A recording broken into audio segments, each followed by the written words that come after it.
네, 안녕하세요. 이렇다 141회 저는 사회를 맡은 비아이입니다. 저번에 몇 회였죠, 저희가? 한 3회 전인가요? 2회 네, 전인가요? 네, 그때 처음으로 인사드리고 너무 떨렸었는데 어려웠어. 어려웠어요. 네. 네. 근데 오늘은 조금 더 쉽죠? 쉽고 네, 쉬운 주제로 또 한국의 대표적인 기본소득 이론가 슈퍼바이저님을 모시고 재미있는 이야기를 들을 수 있을 것 같습니다. 안녕하세요. 네, 안녕하세요. 오랜만에 뵙습니다. 네, 안녕하세요. 그리고 찬희 쌤도 나오셨습니다. 네, 이미 목소리로 인사드렸습니다. 차리쌤입니다. 네, 슈퍼바이저님 제가 듣기로 오랫동안 쓰신 책이 이제 막 완성 단계에 들어갔다는 이야기를 들었는데 맞나요? 네, 뭐 완성 단계 늘 완성 단계였는데요. 그러니까 제가 책을 끝맺지를 못하다 보니까 뭐 자료 다시 업데이트해야 되고 뭐 생각도 조금씩 바뀌고 이번엔 정말 좀 끝내려고 그럽니다. 오늘도 뭐 제 책의 개요를 소개한 프롤로그에 써 있는 내용들을 들고 나왔습니다. 책이 안 나와서 제 표정이 안 좋은 거 아시겠죠? 지금 표정이. 네. 표정이 아주 안 좋습니다. 저희 기신연대 모임을 대안에서 하는데 1년 전부터 완성 단계였다는. 네, 그러니까 비아이님은 네. 잘 알고 계실 겁니다. 네. 네. 그리고 슈퍼바이저님의 이제 사상적 궤적을 아는 제가 아는 한에서 보면 기본소득 그리고 공유부 플랫폼 이 순서대로 발전해 오신 것 같은데 네. 이번 책은 그 중에 초점이 어디에 있을까요? 뭐 그 세 가지 다 관련되고요. 두 번째, 세 번째 좀 초점을 맞췄다 보시면 될 것 같습니다. 공유부와 플랫폼. 네. 네. 그 세 가지 다 관련이 되는데 공유부와 플랫폼에 초점을 맞췄다고 할 수 있고 어쨌건 이 책의 목표는 모두의 몫은 모두에게라는 요구의 정당성 또는 뭐 우리 사회의 어떤 전환적 효과를 어떻게 가져다 줄 수 있는가 등을 논하는 게 될 것 같습니다. 네. 모두의 몫이니까 모두에게 돌아간다. 돌아가야 한다. 이 굉장히 당연해 보이지만 또 굉장히 현실과는 다른 원리 같은데요. 그럼 모두의 몫이란 무엇일까 궁금합니다. 네, 몫이라 그러면은 뭐 영어로 share. 그러니까 사실은 뭐 정확하게 얘기하면 수익이죠. 모두의 몫이라 그러면 모두의 것으로부터 나온 수익이다 이렇게 얘기할 수 있겠죠. 그럼 어떤 게 모두의 몫이냐? 그리고 모두의 몫이라면 당연히 모두에게 돌아가는 게 맞겠죠. 사회가 생산한 부에서 어떤 특정한 경제주체의 노력으로 귀속시킬 수 없는 것, 누구의 노력 때문이다. 이건 노동을 투입해서 나왔다. 혹은 뭐 자원의 투입 때문에 나온 거다. 이렇게 정확하게 귀속시킬 수 없는 모든 것은 모두의 몫으로 돌려야 된다는 게 이 책의 주장입니다. 노동을 하든 않든 모두의 몫은 모두에게 평등하게 되돌아 가야 된다. 얘기고요. 그리고 만약에 어떤 A가 어떤 X가 모두의 몫이다. 그러면 그것을 어떻게 나눠줘야 되느냐.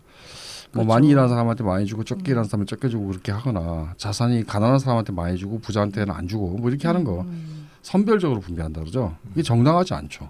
왜냐하면 모두의 것이었으니까 어떤 기준을 노동이나 자산에 따른 기준을 갖고 선별 분배할 수는 없다라는 겁니다.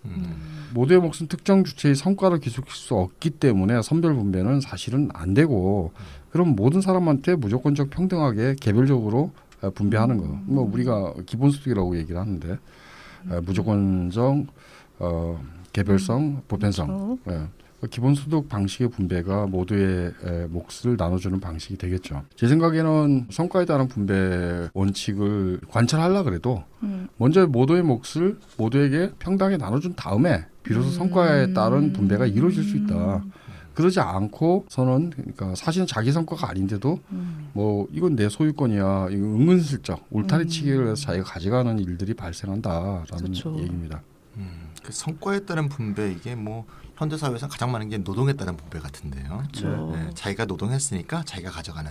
그런 이제 각자의 몫을 각자에게 준다라고 그걸 개념하면 그 전에 모두의 몫을 모두에게 돌아가는 분배를 먼저 해야 된다. 그렇게 이제 말씀하신 것 같고요. 슈퍼바이저님이 많이 쓰는 표현으로 하면 선분배라고 하는데 네. 보통은 이제 소득 분배가 다 이루어진 다음에 세금 같은 거로 분배를 다시 바꾸는 걸 재분배라 그러잖아요. 그죠. 근데 그러기 전에 분배가 이루어지기 전에 먼저 모두의 것을 선분배하는 것이 기본소득이다. 이런 말씀을 아마 다시 한번 강조하신 것 같습니다. 네. 굉장히 당연하고 또 단순한 이야기인데 너무나 현실과 다르다 보니까 네, 또 많이 공감 가는 이야기입니다. 또 이야기를 풀어나가 보면은 우리의 모두의 몫이 무엇인가 따지기 위해서는 모두의 것, 이 근본적으로 무엇인가 먼저 이야기해 봐야 될 것 같아요. 네. 모두의 것이 있어야 모두의 몫이 생기잖아요. 그러면 과연 모두의 것으로 무엇을 이제 보아야 될지 이게 궁금합니다. 아주 오래된 얘기부터 해보죠. 지구는 모든 사람의 것이다. 뭐 사실 이건 뭐 고대부터 지금까지 그렇죠. 우리가 다 관념적으로는 뭐 끄덕끄덕 해왔던 겁니다. 교황님도 항상 얘기하시죠. 네. 토마스 페인이라는 사람이 있었는데요. 이 18세기 말에 이제 기본소득의 원형적인 모습을 보여준 사람이다 이렇게 얘기를 하죠. 그 사람 주장을 한번 소개를 해보면 토지를 개간한 사람이 토지 가치를 증대시켰다 인정을 합니다. 그래서 토지를 개간한 사람은 토지에 대해서 어떤 권리를 가지고 있다라는 거 인정해요. 그 사람 개간한 사람이 토지를 창조한 것은 아니지 않느냐라는 그렇죠. 항의를 하죠. 건물의 예를 들면 건물을 진 사람이 대지를 만든 건 아니죠. 그렇죠. 그러니까 법률적인 소유권이 어디 있는가하고 완전히 무관하게요. 토지 그 자체에 대해서 인류의 개별적 구성원 모두가 원천적으로 공동 소유권을 가지고 있다 이렇게 말할 수 있습니다. 근데 오늘날의 제도에서는 이 공동 소유권이 행사되지 않는 거죠. 그렇죠.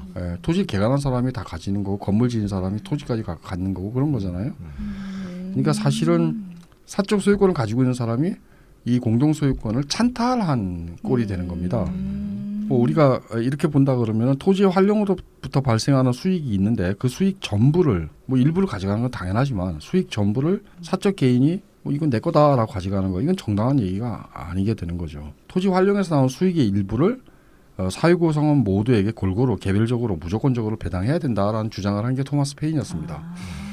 사실 기본소득에 대한 주장도 공유부 분배에 대한 주장에서 출발했다라고 얘기할 수 있을 것 같고요. 좀 더 나아가서 얘기해보면 토지뿐만 아니라 천년자원, 생태환경 이게 다 인류 모두에게 속한 자연적 기초고 그렇죠. 사실 인류 모두의 것, 세대를 넘어서 인류 모든 미래 인류까지 포함해서 인류 모두의 것이죠. 그렇다 그러면은 한번 비유를 해보죠. 채굴 천연자원의 경우에 채굴한 사람이 수익을 다 가져가는데 채굴을 통해서 천연자원의 가치가 증대된 건 사실이죠. 어쩌면은 저 땅 밑에 묻혀 있는 천연자원의 가치가 없을 수도 있죠. 채굴을 못하면은. 근데 그 천연자원 자체를 만드는 건 아니죠. 창조한 것은 아니다라는 겁니다. 결국은 채굴에서 발생한 수익 일부는 모두에게 조건 없이 배당돼야 된다라고 우리가 주장할 수 있는 겁니다. 맞습니다. 그리고 이 생태 환경, 넓은 의미의 생태 환경 이 역시 세대를 넘어서 공유 자산이라고 생각할 수 있고 그렇다 그러면 기업이 생태 환경 사용해서 발생하는 수익을 독차지하는 거. 사실은 이 기업이 생태 환경을 파괴하고 있는 건데 그렇죠. 그것은 반생태적일 뿐만 아니라 이게 정의로운 분배도 아닌 겁니다. 토지 뭐 등 이런 게 자연적 공유부라고 부르는데 이 자연적인 공유부 또는 공통부라고 우리가 부를 수도 있을 것 같고요. 공통부 또는 공유부는 모든 사람에게 무조건적으로 평등하게 분배돼야 된다라고 저는 생각합니다. 네, 지구, 토지 그리고 나아가서 천연자원, 생태환경 이게 모두 우리 인류의 것이고 이것들은 모두의 것이다. 라고 저는 인류학자 제임스 퍼거슨의 이런 약간 비유가 생각나요. 그러니까 너무 인구가 많은데 이 모든 자원을 어떻게 다 나누어 가질 수 있느냐라고 했을 때 하나의 버스에 이제 승차한 사람들에 대한 모습을 비유한 적이 있었거든요. 꾸역꾸역 어떻게 사람들이 자신의 공간을 좁혀가지고 어떻게든 그 안에 함께 공동으로 탑승할 수 있는 이런 비유를 했었던 것이 또 떠오르는데요. 이 모두의 것에서 나온 수익 일부가 개인이 사적으로 독점할 수 없다. 그러면은 이 수익의 일부는 모두의 몫이고 따라서 모두에게 조건 없이 배당되어야 한다는 말씀인 것 같습니다. 네네. 네, 지금 모두의 것이 무엇인가에 대해서 그리고 모두의 것은 자연적 공통부다라고 말씀하셨는데 그러면 자연만이 공통부일까요? 이제 우리 생활 환경이 너무 복잡해졌는데 자연이 아닌 공통부는 또 없을까요? 뭐 당연히 인공적 공통부가 더 많을 수 있죠. 자연적 공유부, 뭐 공통부뿐만 아니라 네. 인공적 공통부에 우리가 관심을 가져야 되고 네. 그 인공적이라고 하면은 사람이 만든 뭔가 그렇죠. 인위적인 이런 느낌인데 이것이 어떻게 공통이 될 수 있을까요? 인공적 공통부라 하면 어떤 게 있을까요? 뭐 대표적으로 지식 같은 게 있잖아요. 전승된 지식. 지금 자연과학이 발전하고 매번 뭐 등재지에 뭐 새로운 발명들이 나오고 있지만 피타고라스가 없었으면 그게 가능했겠어요. 전승된 지식이 있는 거고. 뉴턴의 유명한 비유가 있죠. 어떻게 이렇게 멀리 볼 수 있었느냐니까 네. 거인의 어깨 위에서 그렇죠. 올라타도 봤다는 거인이 우리 앞에 있었다 이미. 이런 얘기가 너무 유명한 얘기죠. 예. 그 다음에 얘기할 수 있는 것은 빅데이터 같은 거죠. 그러니까 지금 자본주의 경제가 데이터 경제라고 얘기를 하는데 이 빅데이터 역시 인공적 공통부라고 말할 수 있습니다. 사실 자연적 공통부라는 것은 직관적으로 이해하기 쉽습니다. 인류 모델 것이다. 그리고 자연적 기초다. 그리고 그 사적 소유권을 통해서 둘러치기를 했지만 거기서 흘러나온 수익은 모두에게 일부를 나눠줘야 된다라고 그렇죠. 얘기할 수 있는 거죠. 이 인공적 공통부는 약간 다른 논리를 접근해야 됩니다. 예를 들어 누가 얼마만큼 기여했는지 따질 수가 없다. 어떤 특정인의 성과로 귀속시키기가 어렵다. 그렇죠. 그런 문제. 뉴턴 이론에 누가 몇 분 들어있는지 어떻게 알아요? 그렇죠. 그렇죠. 네. 그러니까 뭐 발명 특허를 했어요. 근데 그게 과거의 지식에 약간은 보탰는데 그게 그러면 그 사람이 다 가는 게 이게 맞냐 이런 질문인 거죠. 사실 어떤 경제학자, 노벨상을 탔던 어떤 경제학자가 그렇게 주장을 했는데 모든 소득의 90%가 이전 세대에 축적된 지식의 외부 효과다. 그러니까 엄격하게 얘기하면 이런 외부 효과는 개별적인 사회 구성원 모두에게 무조건적으로 다시 할당될 때만 비로소 정의롭다라고 우리가 말할 수 있는 거죠. 허버트 사이먼이죠. 맞습니다. 네네. 네. 지식은 사회 구성원 모두의 공통유산이다. 그리고 사회 구성원 모두는 이러한 공통유산의 수익을 공유해야 된다라는 주장은 사실은 기본소득을 주장했던 거의 모든 사람이 주장했던 거고 대표적으로 베버리지 개혁 당시에 옥스퍼드 경제학자였던 GDH 코울 같은 사람들이 기본소득의 정당성을 배당의 정당성을 그 사람이 이제 기본소득 대신 사회배당이라는 말을 썼는데 그렇죠. 그 정당성을 이 지식 공유제에서 찾았습니다. 뭐 지식만 중요한 게 아니고 빅데이터 형성과 활용에 의해서 이윤을 만들어가는 오늘날의 플랫폼 자본주의에서 빅데이터 공유부 공통부는 굉장히 중요해졌죠. 오늘날의 플랫폼 경제에서 데이터는 굉장히 중심적인 역할을 하고 있고 그렇다면 그러면 이 인공적 공통부를 어떻게 분배할 것인가는 이 시대에서 가장 중요한 문제가 되었다고도 말할 수 있습니다. 데이터의 중요성이 참 최근에 정말 주목될 수밖에 없는데 특히 우리 다 알다시피 2008년도에 세계 금융위기가 있었죠. 그렇죠. 그러니까 이제 경제 성장률이 떨어지니까 OECD 국가들이 전부 다 이제 초저금리 정책을 실시하지 않았습니까?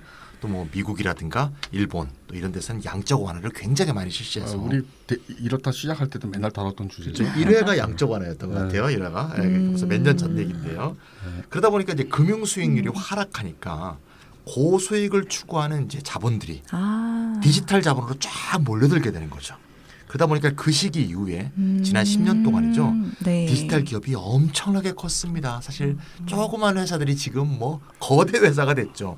이렇게 이제 몸집을 불린 플랫폼 기업들이 10년이 지난 2017년 정도가 되면 시가총액 글로벌 5대 기업에 다 등극하는 그런 상황이 됐고요. 최근의 통계를 한번 갖고 왔습니다. 2019년 7월 27일 통계인데 한 달도 안 됐네요. 시가총액 세계 1, 2, 3, 4, 5위 순입니다. 1위는 마이크로소프트.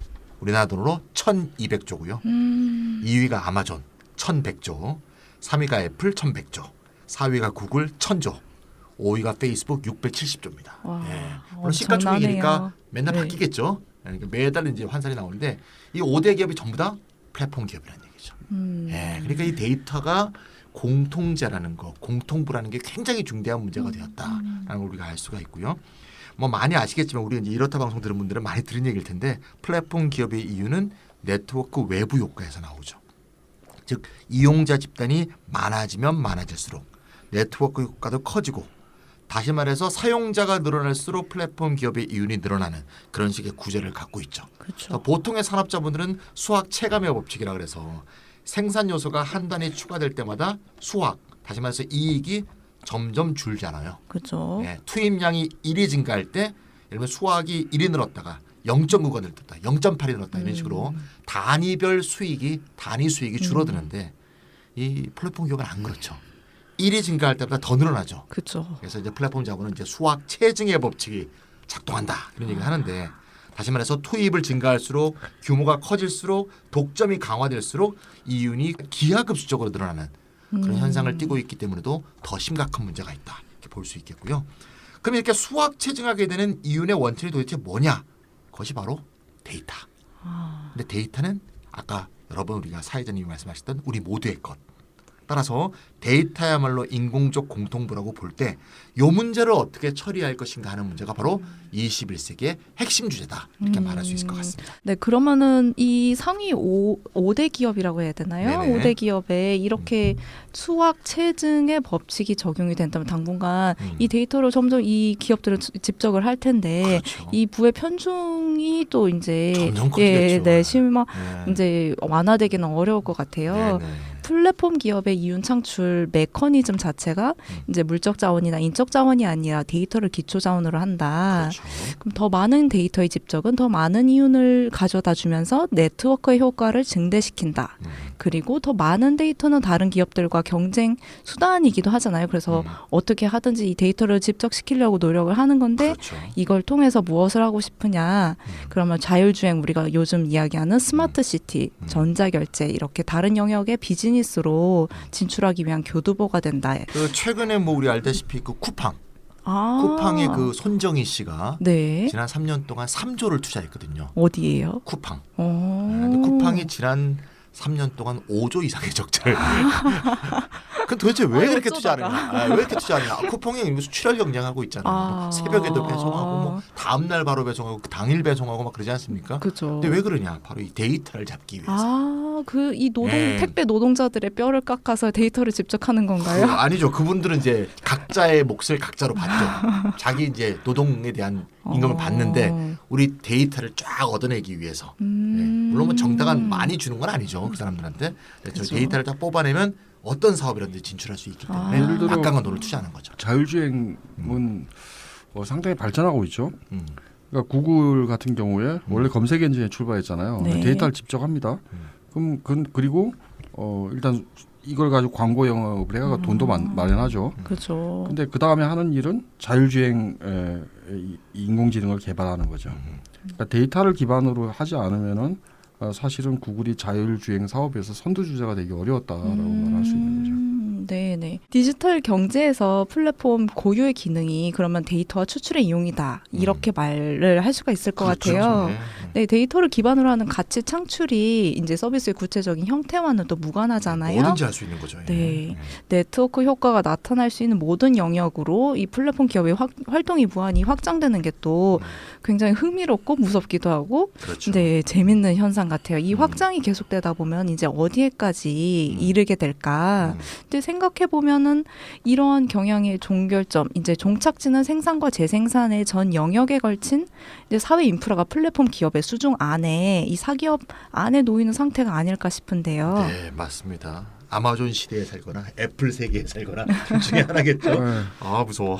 뭐 도시개발도 스마트 시티 같은 네. 걸 하는데 그러니까요. 구글 같은 회사들이 캐나다의 스마트 시티 사업에 뛰어들고 있고 그렇죠. 그리고 뭐 사실 개별 공장들도 뭐 지멘스나 제너럴 일렉트로닉스처럼 이 플랫폼 회사들이 공정 관리를 다 해줍니다. 그러니까 사실 개별 공장을 가지고 있는 사람 입장에서 보면 아이고 자기가 원래는 갑이었는데 그 위에 플랫폼 회사가 또 있으니까 이게 뭐 소유의 시대가 종말 가했다 이렇게 얘기할 수 있지만 결국 뒤집어 보면 플랫폼을 소유하고 있는 사람이 개별 생산 수단 소유자보다 훨씬 더 강력해졌고 갑의 위치를 갖고 있고 이 사람이 도시 인프라까지 소유하고 있고 이 플랫폼 회사가 사회 인프라를 완전히 독점적으로 소유하는 그런 시대가 됐다라고도 말할 수 있는 거죠.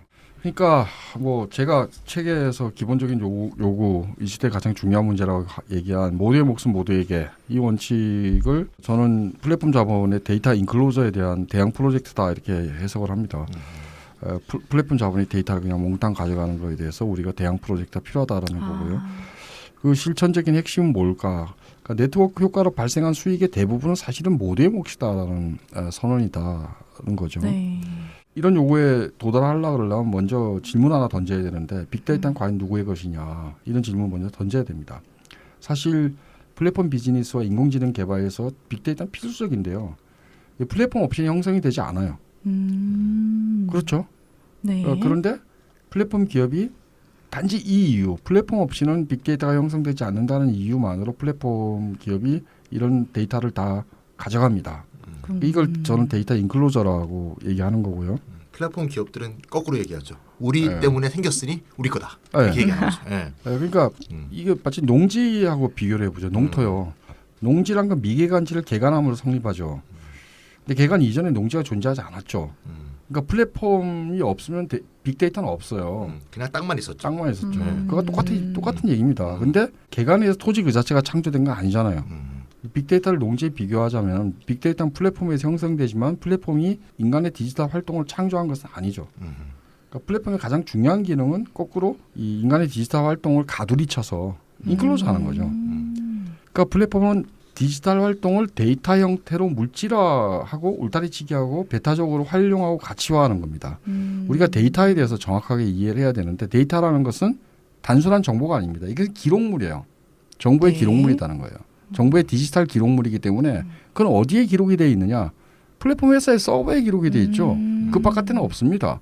그러니까 플랫폼을 소유하고 있는 플랫폼 회사가 그런 개별 데이터를 다 소유하게 되고 사실 소유권이라는 법률적 권리는 없더라도 실질적으로 지배하게 되고 그렇게 해서 모은 게 빅데이터고 빅데이터를 기반으로 해서 이윤을 창출하는 겁니다.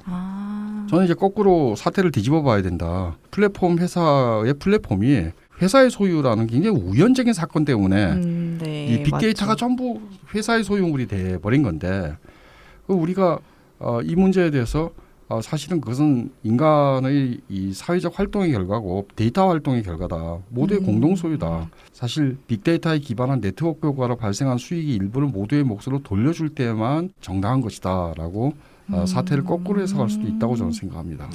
이 플랫폼은 데이터 인클로저를 위한 장치이다. 정리해드리면 플랫폼은 플랫폼 없이는 빅데이터가 형성되지 않았을 것이라고 주장을 하지만 플랫폼이 디지털 활동을 창조한 것이 아니다. 이 두 말씀이 귀에 박꽂히네요.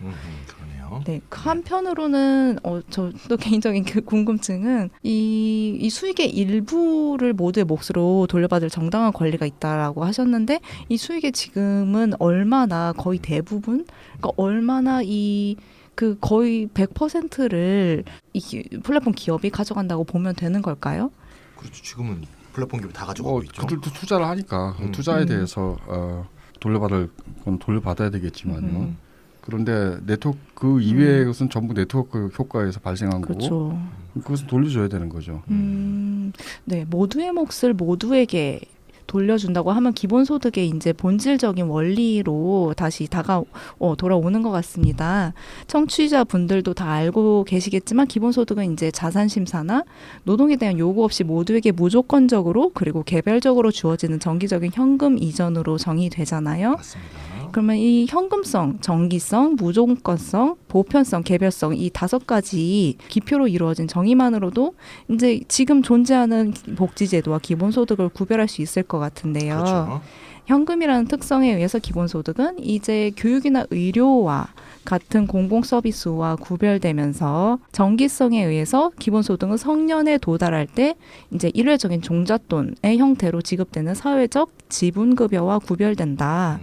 그리고 무조건성, 보편성, 개별성은 현존하는 복지국가의 공적 이전 소득과 기본소득의 차별성을 드러내주는 중요한 지표이고요. 그렇죠. 맞습니다.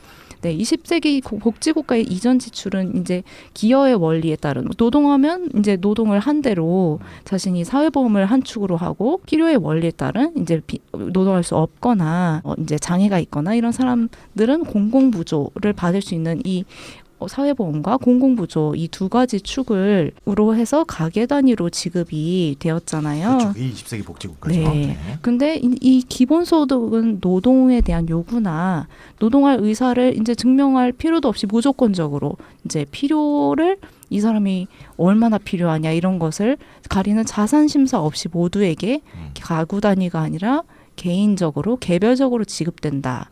이게 기본소득의 이제 정의인데 5가지 특징이죠. 네, 이 기본소득의 5가지 지표가 20세기 복지제도와 차이를 드러내는 핵심적인 이 차이점들이 분명하긴 한데 왜 기본소득인가? 이 기본소득의 원천적 정당성 어디에 있는가를 분명히 이제 설명은 그동안 못했다고 생각이 들어요. 그런 면에서 공통부의 배당으로 기본소득을 설명하려는 이제 슈퍼바이저님의 생각이 정말 중요한 의미가 있다고 생각이 듭니다. 저도 그렇게 생각하는데요. 그러니까 무조건성, 보편성, 개별성 보통 기본소득의 세 가지 가장 중요한 어떤 그렇죠. 특징이라고 얘기를 하는데 네. 이 세 가지 왜 이게 가장 중요한 특징이냐면 기존의 복지제도와의 차별성을 분명히 드러내주기 때문에 이게 핵심적인 지표라고 볼 수 있습니다. 근데 기본소득은 도대체 뭘 나눠주는 것이냐? 원천은 뭐냐? 이거를 드러내지 못하죠. 그냥 원천이 뭐냐고 물으면은 세금 거둔 것 중에서 나눠주는 건데 공적 이전 소득인데 무조건성, 보편성, 개별성의 원칙에 따라 나눠주는 거다. 그래서 이전 방식의 특징으로만 설명하였다라는 거예요. 그렇죠. 그러면 기본소득은 특유한 분배 방식 또는 이전 방식의 특징으로만 설명이 되고 그 다음에는 다른 설명 방식으로 이행하죠. 예를 들어 그럼 효과가 굉장히 좋다. 이쪽으로 네. 이제 이행을 하는 겁니다. 그럼 사회가 전체적으로 좋아진다. 맞아요. 불평등도 해소가 되고 생태적 전환에도 좋고 젠더 평등에도 기여를 합니다. 뭐 이런 이제 설명들이 나오는 거죠. 근데 저는 이 문제를 좀 다르게 보자. 도대체 뭘 나눠주는 거냐 우리가? 뭘 나눠주는 거냐? 공통부를 나눠주는 거다. 그럼 공통부라 그러면은 어떻게 나눠줘야 되느냐? 무조건적, 보편적, 개별적으로 배당해야 된다. 그렇죠. 그래서 기본소득의 원천이 공통부라는 점을 명확하게 말을 하면은 그 무조건적, 보편적, 개별적이라는 이 분배 방식의 특징도 굉장히 덩달아 해결이 된다. 너무 당연한 거죠. 너무 당연한 게 된다. 왜 무조건적이냐? 공통부 분배 조건을 달고 선별할 수 없는 거 아니에요? 그렇죠. 네. 공통분대 뭘 함께 조건을 달아. 기여하고. 노동하거나 안 하고 왜 상관없죠. 보편적이냐? 네. 타 줘야 되는 거 아니에요? 그다음 왜 개별적이냐? 당연한 거죠. 이게 가고 다 다니다 그렇게 그럴 수 있죠. 이해가 네. 되는 거라서 공통부는 기회에 따른 분배가 불가능하고 자산 심사에 따른 선별적인 심사를 통한 이전 소득으로 분배하는 것도 정당하지 않게 되는 거죠. 그러니까 기본소득에 대한 설명을 할 때 원천이 무엇인가를 좀 질문할 필요가 있다. 의외로 우리는 굉장히 많은 공통부에 둘러싸여 있다라는 겁니다. 네, 이 발상의 전환 같아요. 항상 그동안 저희 아까 말씀하셨다시피 기본소득이 도입되면 뭐가 좋다. 그 효과라던가 이제 그것들이 이제 청년들에 대한 기대라든가 어떤 사람에 대한 특정 정책 대상에 대한 이제 기대로 나타난다거나 공통부의 배당이라는 이 원칙이 분명해지면 기본소득의 5대 지표도 왜 그런지가 분명히 드러나는 게 정말 발상의 전환처럼 네 너무 깔끔하게 잘 이해가 됩니다. 네네. 이야기를 더 발전시켜 보겠습니다. 모두의 몫을 모두에게 돌려준다는 것도 옳지만은 이제 각자의 몫에 해당하는 것도 있을 것 같아요. 각자의 노동, 각자의 노력에 의해서 성립된 것을 또 우리는 굉장히 중요시 여기는 사회에 살고 그렇죠. 있잖아요. 그것도 중요하죠. 네, 이 각자의 몫과 모두의 몫 사이의 관계는 어떻게 설정해야 되는 걸까요? 네, 그 기본소득이 이제 공통부의 배당 이런 얘기 많이 했는데요. 그래서 저희 기본소득 한국 네트워크도 네. 최근에 이제 정관을 그렇게 바꿨습니다. 오, 네. 기본소득은 공통부의 배당이다. 그렇죠? 예. 공유부란 말을 썼죠. 공유부. 예. 어쨌건 세계에서 최초 아닌가 싶은데요. 기본소득에 대한 정의를 그렇게 내린 네트워크는. 자랑스럽습니다. 어쨌건 기본소득을 이렇게 공통부 또는 공유부에 무조건적, 보편적, 개별적 배당이라고 정의한다고 해서 기본소득의 노동성과에 따른 분배를 부정한다고 우리가 착각해서는 안 되겠다. 몽창 그런 걸 다 뚱쳐서 막 부정한다. 이건 아니고요. 네. 기본소득이 도입되면 이제 어떻게 되느냐. 어떤 한 사람의 소득이 어떻게 구성되느냐. 그 사람의 경제적 기여에 따라서 크기가 달라지는 조건적 소득이 하나 있고 네. 노동을 많이 했냐 적게 했냐 이런 것 따라서 그거 말고 또 사회 구성원이면 모두 무조건적으로 획득하게 되는 기본소득 이렇게 두 가지 구성 요소로 이렇게 구성이 되게 되는 거죠. 그러니까 복합 소득이 되는 거죠. 그래서 이제 누구에게나 경제활동 하건 못하건 많이 하건 적게 하건 이게 상관없는 소득 최저선이 보장된다는 점에서 기본소득인 거죠. 이게 이제 무조건적인 선분배 소득이 되는 거고 네. 반면에 시장소득은 개별적 성과에 따라서 추가로 획득하게 되는 조건적 소득, 추가 소득 이렇게 이해해 주시면 적절하지 않을까 싶고요. 네. 또한 또 하나 더 강조하고 싶은 건 이건데요. 공통부의 평등 배당도 두리뭉실하게 우리 모두의 것이라고 퉁치는 게 아니라 이것도 어떻게 보면 정확하게 성과에 따른 분배라는 거예요. 이게 왜 성과에 따른 분배냐? 누구의 기여로 배타적으로 귀속시킬 수 없는 공통의 몫이니까 모두에게 성과란 거죠. 네, 인류의 성과라고 볼 수도 있고 그동안에 축적돼 왔던 모두의 성과라고 볼 수도 있는 거죠. 그래서 그에 따라서 이제 분배 원칙도 평등 대상이 되는 거고요. 따라서 어떤 한 개인의 기여에 따른 몫은 그 개인에게 돌려주는 거고 네. 우리 모두의 기여에 따른 것은 우리 모두에게 돌려준다. 어떻게 보면 그런 면에서 본다면 둘 다 성과에 대한 분배의 두 가지 형식이 아니겠느냐 이렇게 이해할 수도 있지 않을까 하는 생각이 듭니다. 네, 개별 경제 활동에 따른 분배도 성과에 따른 분배 원칙이듯이 이 공통부의 평등 배당도 성과에 따른 분배 원칙이 적용되고 있는 것이다. 이렇게 말씀해 주셨습니다. 맞습니다. 네. 네, 지금까지 기본소득의 정당성 그리고 본질에 대한 원리적인 이해를 저희가 했는데요. 지금부터는 기본소득의 효과에 대한 이야기를 또 나누어 보고 싶어요. 기본소득을 비판하는 사람들이 보통 기본소득이 도입되면 노동공급이 줄어들게 될 것이다 라고 우려를 하던데 많이 하죠. 네. 저는 그게 좋은 거라고는 생각이 그렇죠. 들거든요. 네. 사실은.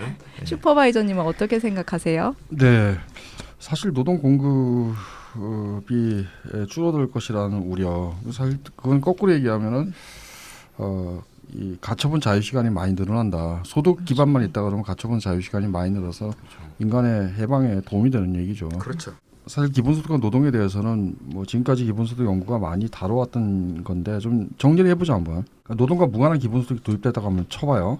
그럼 이게 상당히 두둑한 액수면은 노동시장에서 임금을 상승하는 효과를 낳을 겁니다. 그렇죠. 그러니까 이 기본소득 액수가 높아지면 높아질수록 사실은 임금 상승 효과가 커집니다. 그렇죠. 그러면은 어떻게 되겠어요? 기업하는 사람들은 좀더 자동화를 더 해야 자동화하려고 되겠다. 하겠죠. 좀 더 기계하려고. 자동화 압박을 낳는다라는 거예요. 그러니까 기본소득을 도입하는 것은 기술을 촉진시킵니다. 유럽에서 로봇세 얘기가 있잖아요. 이건 네, 정반대 네. 얘기예요. 로봇을 도입하면은 세금을 매기는 거죠. 그러면 로봇을 도입하기가 어렵죠. 지연시키는 효과. 지연시키는 거죠. 그러니까 기술에 대해서는 지연 효과가 있고 대신에 고용 친화적이긴 하죠. 근데 사실 높은 기본소득은 로봇세와 정반대의 발상을 가지고 있다라는 거예요. 그러니까 임금 소득 이외의 소득 기반을 부여해 줌으로써 그럼 거꾸로 노동 공급이 줄어들어 가지고 일하려는 사람이 줄고 또는 노동 시간을 단축하려고 그러기 그렇죠. 때문에 임금이 올라가고 그러니까 더 많이 자동화를 할 수밖에 없고 그러면은 사실 자동화를 통해서 노동 시간이 줄고 노동력을 절감하는 게 인류 전체에 대해서 나쁘냐? 먹고 살 수 있으면 그게 더 좋은 거죠. 적게 먹고 살 수 일하는 있다는 게. 거죠. 네, 그게 중요한 거죠. 네. 그래서 오히려 이런 면에서 기본소득 효과를 적극적으로 측면을 좀 봐야 된다 이렇게 생각하고요. 그럼 현재의 자본주의는 어떠냐? 한쪽으로는 산업노동 또는 뭐 판매 서비스 노동 전형적인 판매 서비스 노동을 자동화합니다. 그런데 다른 한쪽은 어떻느냐? 사실 플랫폼 자본의 형태로 재생산 영역, 돌봄, 여가, 문화예술 오늘날 그렇죠. 문화예술도 뭐 이 넷플릭스 시대로 넘어갔고 사실 유튜버들이 돈 버는 그런 유튜브 크리에이터들이 돈 버는 그런 방식의 플랫폼 경제를 통해서 노동계약 없는 생계활동 그렇지만 분명히 상품으로서 자기 활동을 파는 생계활동이 오늘날 자본주의에서 굉장히 증대하고 있다라는 겁니다. 그럼 여기에 대한 해법을 어떻게 우리가 찾아야 되느냐? 뭐 두 가지 방향이 하나 있을 거라고 생각합니다. 일자리를 보호할 거냐? 그렇죠. 아니면은 좀 해방적인 프로젝트를 할 거냐? 임금소득 이외의 소득 원천을 갖다 부여할 거냐? 이 두 가지라고 봅니다. 근데 일자리 보호가 언뜻 뭐 그게 가장 옳은 것 같은데 전 세계적으로 보면은 과연 그게 맞는 건가라는 질문을 할 수 있어요. 예를 들어 지금 트럼프 당선, 브렉시트 이게 다 신보호주의죠 무역에 그렇죠. 있어서. 트럼프 당선이라는 것은 중국에 대해서 뭐 관세 장벽을 치고 뭐 심지어는 뭐 수출 통제까지 하고 화웨이에 대해서 뭐 이러는 거 아니에요? 그러니까 신보호주의와 신냉전의 기류 속에서 유례 없이 파괴적인 기술 혁신이 좀 진행이 되고 있는 상황입니다. 그러니까 미국과 영국의 신보호주의 그리고 신냉전 이 근본적인 원인이 뭘까? 사실 트럼프 당선에 대한 연구들을 보면은 중간 선거권자 미디언 보터라고 부르는데요. 중간 선거권자들이 트럼프를 찍었다. 그 왜 찍었느냐? 일자리 위협을 느꼈다. 근데 실제 숙련 편향 기술 변화, 자동화가 이루어져 가지고 저임금 저숙련 노동자 늘어나고 고숙련 노동자도 줄어들고 중간 숙련 중간 임금의 노동자는 아예 없어지는 그렇죠, 그렇죠. 그런 기술 변화가 원인인데 트럼프는 문제를 틀은 거죠. 중국 때문에 그렇다. 그리고 실제 중국 때문에 그런 것도 원인이 이유가 되기도 하고요. 중국 때문에 피해를 많이 본 지역에서 트럼프를 압도적으로 지지합니다. 그리고 당선이 되죠. 중국 때문에 그 피해를 많이 본 지역이라고 하면 어디가 러스트벨트 있을까요? 그랬죠. 그러니까 전통적인 제조업 공장들이 중국 때문에 피해를 봤는데 그랬죠. 그래서 트럼프가 이제 대통령이 됐어요. 그 트럼프의 신보주의라는 것은 결국은 미국의 일자리를 지키겠다라는 거예요. 겁니다. 그리고 뭐 환경이 파괴되건 혹은 전 세계 경제가 어떻게 되건 미국의 아메리카 퍼스트라는 거는 아메리칸 잡 퍼스트라고 해석할 수 있는 거죠. 그러니까 그렇게 그런 방식의 러다이트 일자리 지키기가 지금의 세계 경제의 이 문제와 위기를 다 만들어내고 있다라고 저는 생각을 합니다. 이런 세계에서의 출구가 뭘까? 사실은 평등해지면 됩니다. 네, 네. 미국, 영국 같은 국가, 그러니까 이 중심 국가의 중간 선거권자들이 소득 기반을 갖고 평등해지면 되는 건데, 그렇죠. 그 문제가 핵심이고, 뭐 제 생각에는 인공적 공통부에 대한 어떤 배당, 데이터 배당 같은 걸 도입함으로써 불평등을 완화할 때만 전 세계적인 기술 패권 경쟁이 억제될 것이다. 그리고 기술 혁신의 열린 네트워크가 다시 수립될 계기가 될 거다 이렇게 생각합니다. 그렇지 않다 그러면 사실은 파국으로 가는 기후 위기의 파국 네. 또는 신냉전의 파국으로 하게 될 것 같다는 생각을 합니다. 뭔가 지금 굉장한 전환 모든 것에 어떤 급격한 변환의 단계에 있는 것 같아요. 임금 상승도 노동자의 삶에 이제 매우 중요한 일이죠. 기본소득은 그런 점에서 매우 중요한 장치가 될 수 있고요. 그러면 더 나아가서 21세기 자본주의의 이 유례 없는 기술 혁신과 신보호주의의 물결 속에서 이제 우리는 포스트 자본주의를 준비하는 출발점으로서 기본소득의 위치도 중요하다 이렇게 말씀해 주신 것 같습니다. 하루가 다르게 이제 신기술이 속출하는 21세기 기술 혁신을 어떻게 바라볼 것인가 이 점이 매우 중요한 주제인 것 같은데요. 어떤 분들은 기술 혁신이 노동의 방사회를 가져올 수 있다고 매우 낙관적으로 바라보시는 반면에 어떤 분들은 기술 혁신이 이제 일자리를 빼앗아 간다. 자본의 공세다. 이런 식으로 매우 비판적으로 바라보기도 합니다. 어떻게 이걸 해석해야 되는 게 적절할까요? 저는 이제 둘 다 틀렸다고 생각하는데요. 기술 혁신만으로 해방된 사회가 올 수도 없고 네. 거꾸로 기술 혁신 일자리를 뺏어가니까 그렇죠. 그게 우리한테 나쁘다 이렇게 일면적으로 바라보는 것도 좀 정말 편협하고 협소한 그죠. 시각이다. 왜냐하면 사실 임금노동 일자리가 신성한 게 아니라 인간이 존엄한 거고 그렇죠. 일자리가 없더라도 살 수 있다 그러면은 뭐 문제가 안 되는 그렇죠. 거잖아요. 네. 임노동이 중요한 게 아니죠. 그렇죠. 그렇지만 어쨌건 파괴적인 기술 혁신이 전 세계적으로 이루어지고 있고 그 와중에 아까 말씀드린 기술 패권 경쟁, 신보호주의, 신냉전, 기후 위기 이런 게 다 일어나고 있습니다. 사회적 위기를 낳고 있다. 이것만은 확실하죠. 네. 그러니까 세계 자본주의의 현재의 모습이다라고 저는 봅니다. 한편에서 위기가 오면 올수록 기술 경쟁이 심각해집니다. 그러니까 자본주의는 경쟁을 통해서 기술 혁신을 촉진하는 측면이 있죠. 네. 근데 다른 한편으로 이런 사회적 위기가 기술 혁신을 제약하기도 합니다. 그러면 어떻게 해야 이 답이 있느냐? 기술 혁신의 속도를 늦추는 방식으로 해결되는 게 아니다라고 보고요. 오히려 이런 위기를 만들어낸 네. 자본주의적인 제약들을 우리가 제거할 때 해답을 찾을 수 있을 거라고 생각합니다.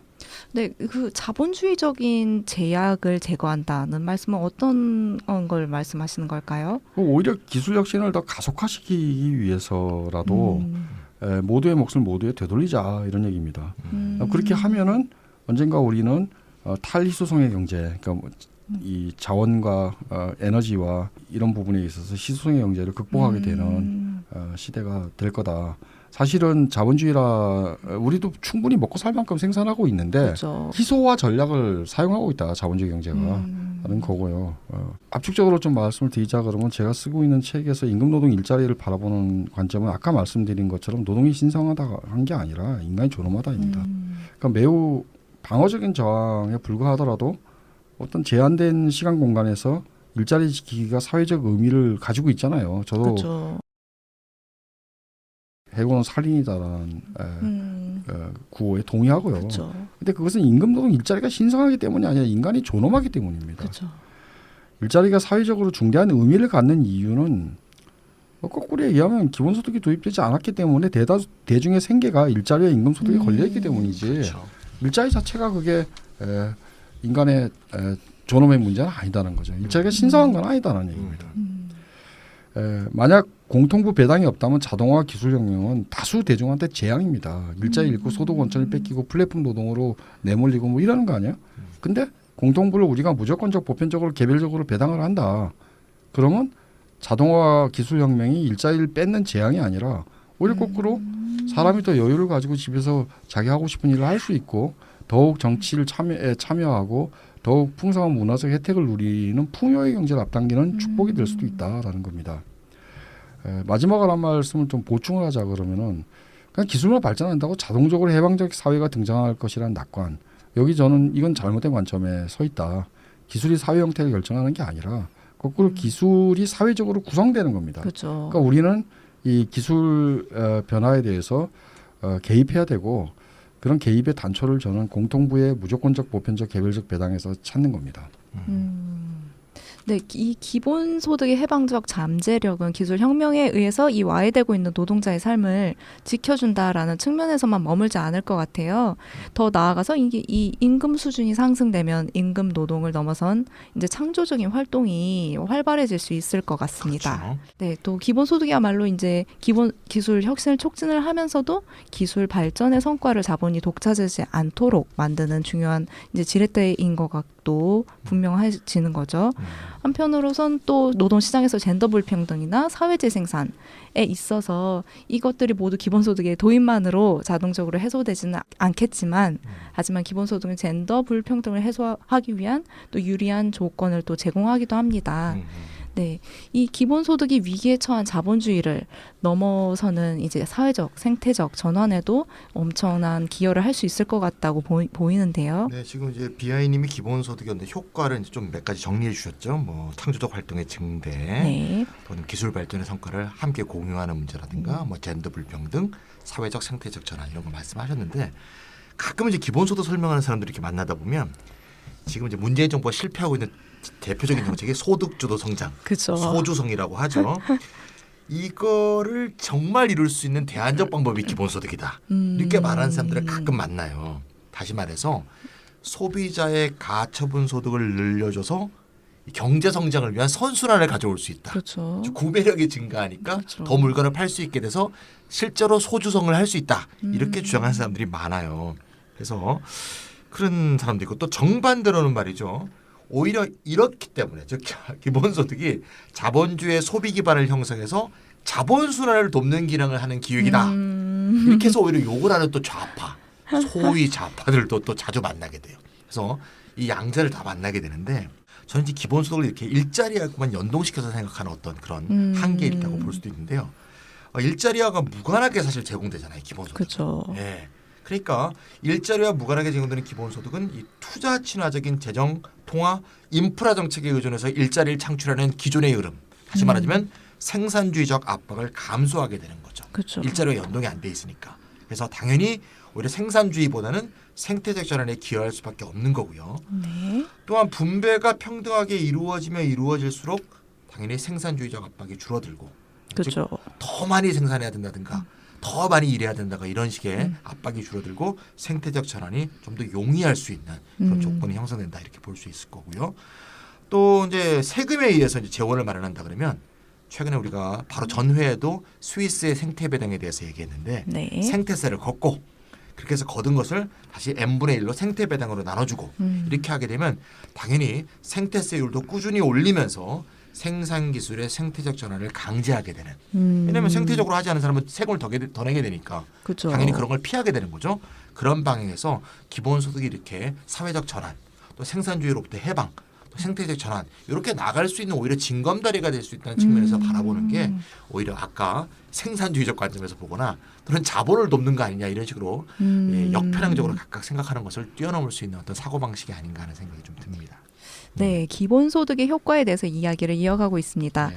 기본소득은 이제 소득 불평등에 대해서 가장 탁월한 완화하는 효과를 발휘한다는 게 그동안 기본소득 운동이 공유해왔던 전망인데요. 그 점에 대해서 지금 쓰고 계신 새 책이 어떻게 다루고 있나요? 일단 뭐 조세형 모델을 얘기를 하면은 이해하기 쉽게 평균세 플랫 텍스 탁스를 얘기를 해서 N프로의 세금을 걷어가지고 그걸 N분의 1로 다 나눠준다. 네. 그러면 딱 그 N만큼의 진위계수 개선 효과가 있다라는 게 뭐 애니 밀러라든지 우리 연구소의 이거민 선생이 밝혀왔던 점이죠. 네. 근데 저는 여기에 덧붙여서 소득 불평등 완화뿐만 아니라 포괄적인 자산 불평등까지 완화하고 제거할 수 있는 모델이 좀 필요하다라고 생각합니다. 공유 지분권 모델이라든지 공동소유 기반의 기본소득이 만약에 도입된다 그러면은 자산 불평등 문제도 완화가 될 거고 좀 더 나아가서 사실은 민주주의 문제에서도 일대 전환이 이루어질 거라고 봅니다. 지금까지 기본소득 이론들은 또는 기본소득 운동은 기본소득 도입을 하면은 모두가 개별적으로 자유롭게 처분할 수 있는 일정 소득이 부여된다는 거고 그것은 자유의 실질적 기초가 되고 민주주의의 그렇죠. 실질적 기초가 된다는 주장을 해왔습니다. 그게 맞습니다. 그런데 만약에 공유지분권 모델이나 공동소유에 기초한 기본소득이 도입이 된다 그러면은 그런 의미의 재산 소유자 민주주의를 넘어서 공유자 민주주의의 기초가 수립이 된다라고 저는 생각합니다. 예를 들어 플랫폼 회사의 공유지분권을 뭐 빅데이터 공유기금이 가지고 있다 그러면은 옛날에 산업자본주의 시대에 독일에서 수립됐던 노사 공동결정제처럼 빅데이터 공유기금이 프라이버시 문제라든지 감시자본주의적 폐해를 없애는 문제라든지 이렇게 개입할 수 있고 사실은 공유민주주의의 기초를 수립할 수 있을 것이다.